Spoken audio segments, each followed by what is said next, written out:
Hello and welcome to the Heart of Markness Classic Rock Podcast. Hola, hola, hola.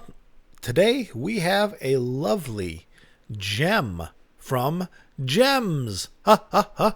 It is a Mike Millard master of Yes at the Hollywood Bowl on June 21st, 1975. 2 years to the day before the famous Listen to This Eddie Led Zeppelin concert. Also taped by Mr. Millard. Now, Yes is super badass, and I like them a lot. I was crazy for them in high school. Not as much as Zeppelin, obviously, but I was really into Yes. I was more prog, I guess, back then. And this tour is in support of their album Relayer, which is the only one they have with Patrick Moraz, who took over the keyboard duties. He's a Swiss dude.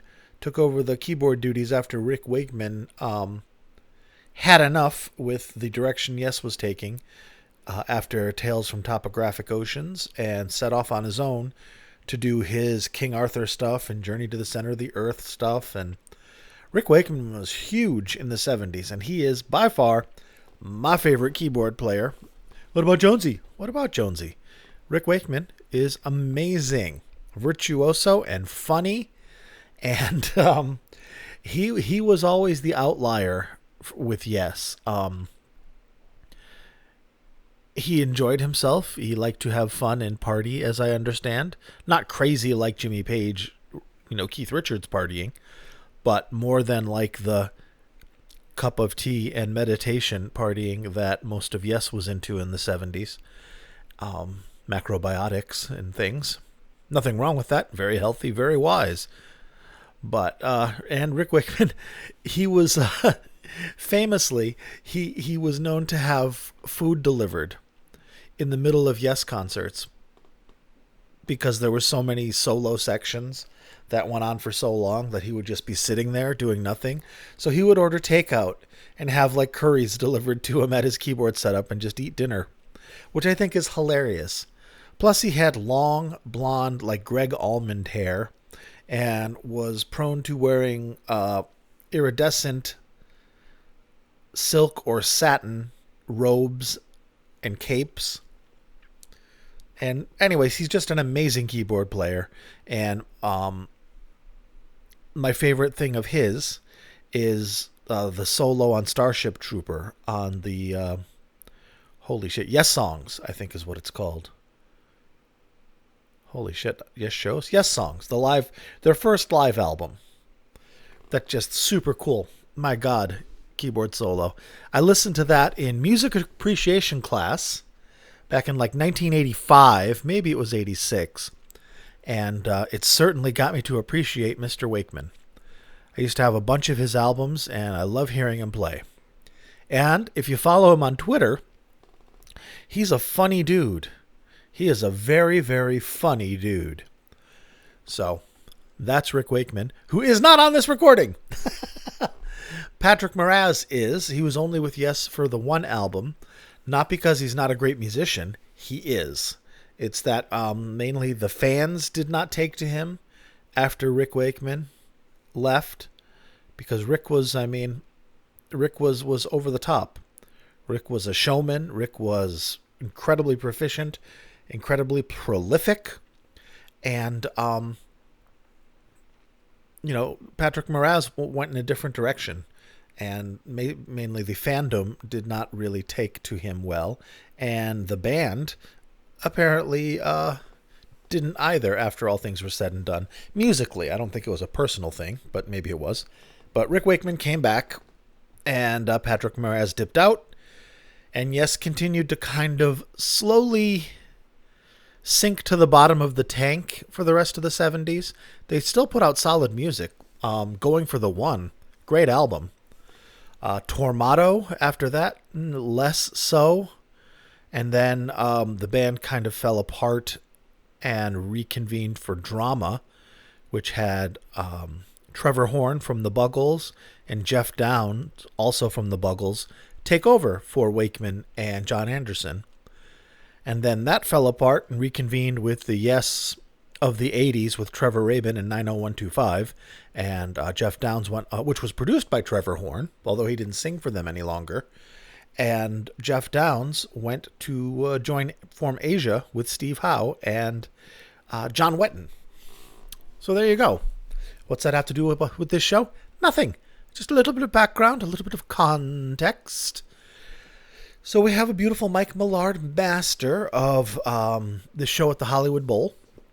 It sounds amazing, of course. And here is the full set list in case you want to download this entire show and not just hear the songs I'm gonna play for you. So opens with Firebird Suite, standard opener for Yes. And then we have Sound Chaser, which is a song off a relayer. Close to the Edge, To Be Over, another song off a relayer, I think. Gates of Delirium, the other song off of relayer. Your Move, Mood for a Day, Long Distance Runaround, Moraz's Solo, Clap, which is Steve Howe's solo, along with Mood for a Day, and You and I, Ritual, Roundabout, and Sweet Dreams Are Made of These. That would be cool. All right. You will be able to download that for free at theheartofmarkness.com. Actually, just heartofmarkness.com. And if you'd like to, you are welcome to. Otherwise, buckle up and listen to what I will force you to hear. For I have the power. I have the power right now. And what am I going to do with that power? I'm going to play some Yes, motherfuckers. And also, a quick little note. There's going to come a time in the near future when I am going to separate the Classic Rock podcast from the Zeppelin podcast. Basically separate the weekend podcasts with the Millard tapes from the straight Zeppelin podcast. I put it to the listeners, and the responses I have gotten have been overwhelmingly, although not unanimously, in favor of splitting the podcasts and keeping one pure Zeppelin and the other one with the Millard recordings and other cool live stuff that I come across and want to share, which is kind of what my intuition told me. So I got to get that set up. It's not that it's that difficult, but I got to set up another SoundCloud account or Acast or something.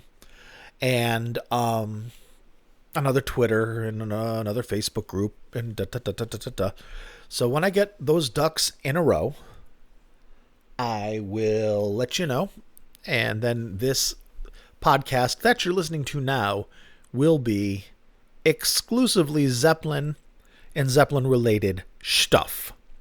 The furthest I will go, I think, with the Zeppelin would be Jason's Led Zeppelin Experience, or whatever it's called now. Because a surprising number of people have been like, I want to hear that. Really? You want to hear John Bonham's son in a cover band play Zeppelin? Okay. I mean, it's good. It's in no way dissing it. It's an excellent, excellent band. But I hadn't even considered it because that's, I consider that out of bounds regarding Zeppelin related, but I guess it isn't. So there will be that. And what's that have to do with Yes, Mark? Jimmy Page and Chris Squire and Alan White recorded together in 1981. There you go. Whew. So let's get to it before I get all wound up and pee all over the rug like an excited dog. We're going to start with Sound Chaser, which is the second track of the show. And it is a current track for the tour that they're doing. This is off a relayer. And it sounds wonderful because Mike Millard is wonderful. Apparently these tapes needed some work. Included in the recordings are photos of the actual cassettes. And oddly enough, he was using super shitty Scotch C90 normal bias, like bottom of the barrel quality cassettes. I mean, granted, I'm sure in 1975 there weren't a trillion type of cassettes like there were in, say, 1985 when I was more active taping. Not that I taped shows, but I taped a bunch of other shit. But I'm surprised he didn't use a high bias cassette. Maybe he couldn't get them. Maybe they weren't around, although they had to have been. Anyways, it was surprising to see that it was just a not good quality cassette used to record these, or cassettes used to record this show, which is probably why in the notes about restoring this, they had to do quite a bit of restoration work to the tapes themselves in order to get them to play back.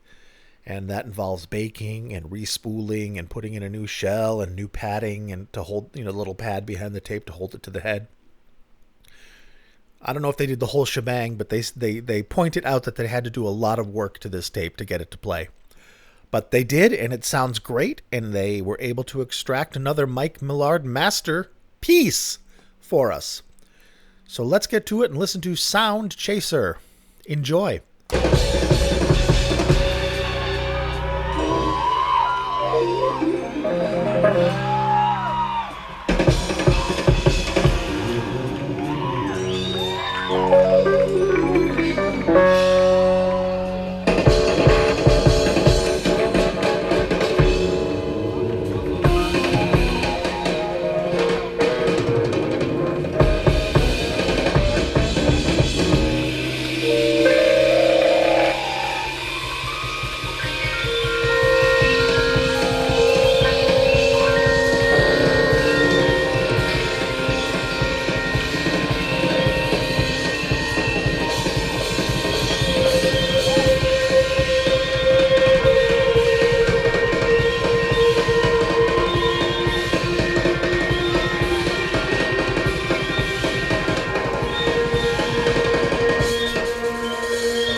touches our soul, slowly moves as touch rebounds.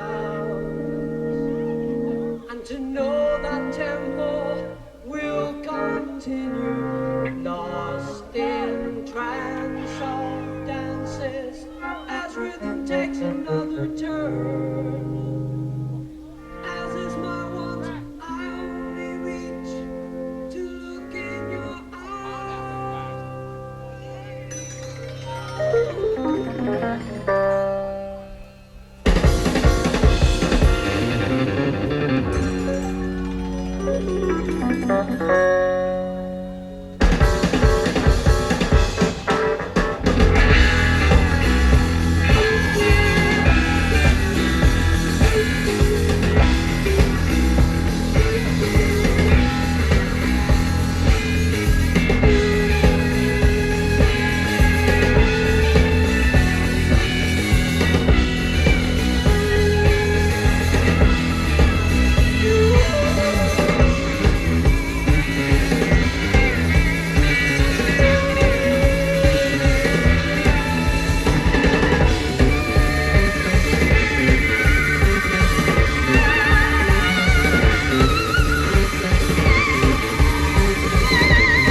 That was cool, but that sounded more to me like jazz fusion than prog.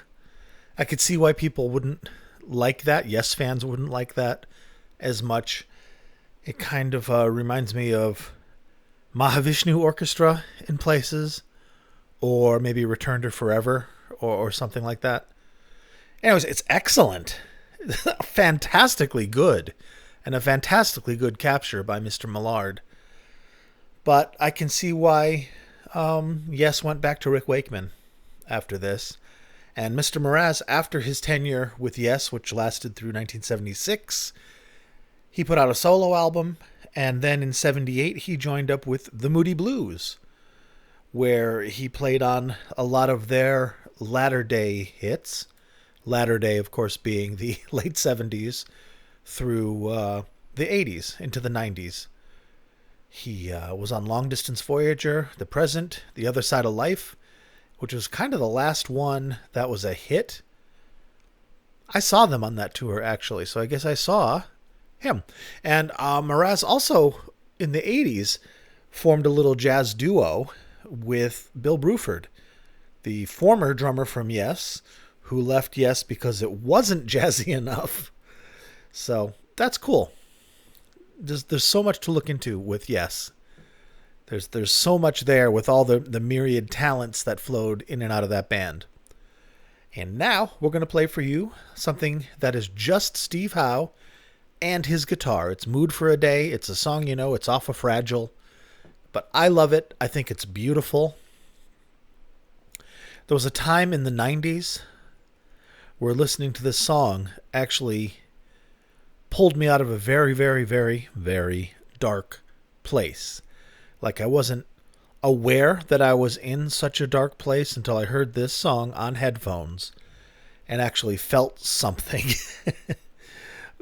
Literally, I felt something, realizing that I hadn't really been feeling anything. It's like the cloud break after, 6 months of rain. So we're playing Mood for a Day, beautiful song, and you'll recognize it. And I'll be back in a few. Again, this is June 21st, 1975, on the Relayer Tour.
And we can hear this performance because people such as Mike Millard, or in this case, Mike Millard himself, sneak tape recorders into these shows, snooked, and captured this recording, which otherwise would have just floated off into the ether forever.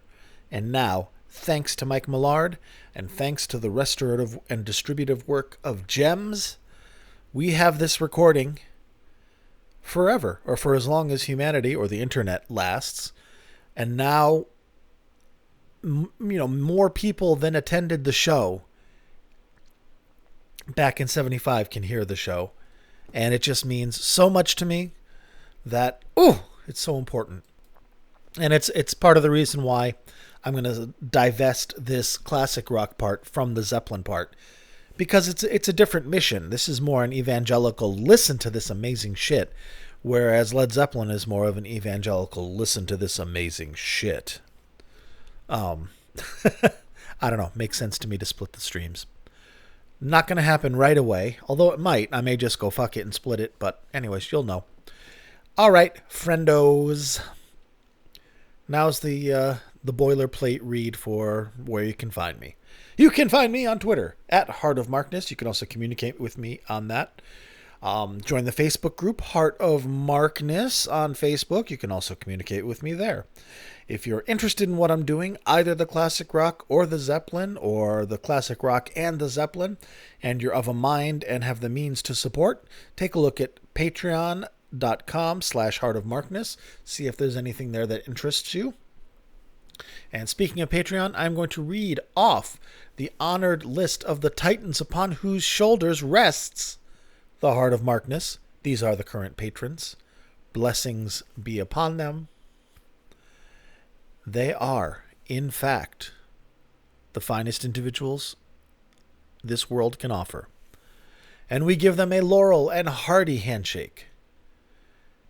To Chris, Michael, Rob from Melbourne, Australia, Wayne, Brad, Danielle, Tracy, David, Peter, Mark, Other David, Bonzo Billy, and of course, and as always, Mimo, that wonderful human being who I believe may have been the first, if not the first, then only the second patron of mine.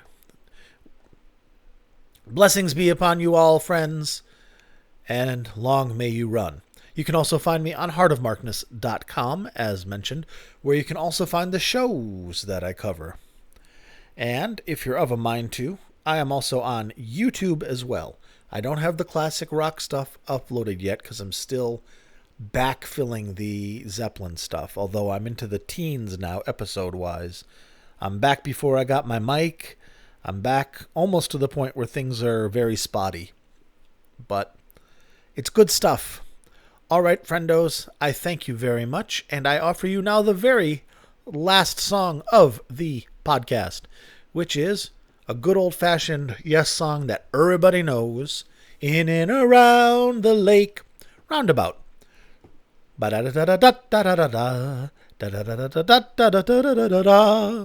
right, friends, Roundabout. Mike Millard, blessings be upon you, my friend. June 21st, 1975. Yes, here you go.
And there we have it.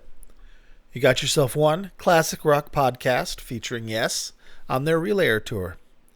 Taped by Mike Millard, distributed by Mark Donahue at the Heart of Markness, and actually released by Gems. Bless you, Gems. Thank you for the work that you do. I am your biggest evangelizer and proponent.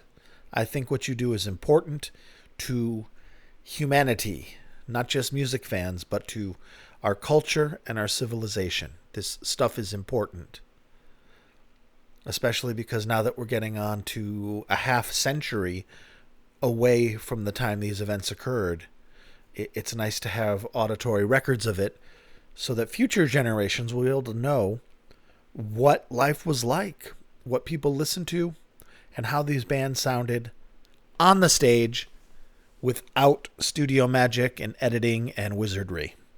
And yes, as evidenced by this tape, kick ass as musicians and as a band. Super impressive. So, okay. I will be next week in America, in the United States. This is, I was going to say it's Halloween. Nope, Thanksgiving, which falls on a Thursday, which is the day that I typically release my Zepp podcast. It's going to be a very busy week for me.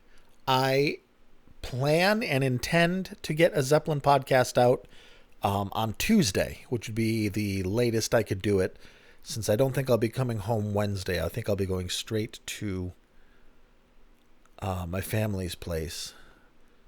So who knows? I plan on having a Zeppelin podcast done this coming week. If I don't, I will absolutely double up on the weekend and get one out then. So you will not go a week without Zeppelin. All right, my friends, thank you very much for listening. And if you have an opinion on whether or not I should split my podcast, please let me know. You can let me know on Twitter. You can let me know on Facebook. You can let me know on YouTube. You can let me know by leaving a comment on heartofmarkness.com on the post. You can email me if you want to do that at mark@heartofmarkness.com. There are so many ways to communicate with me. Avail yourself of them if you have something to say. And I thank you very much for listening. And I beseech you to take care of yourselves and each other. And I will talk to you soon. Thank you very much for listening.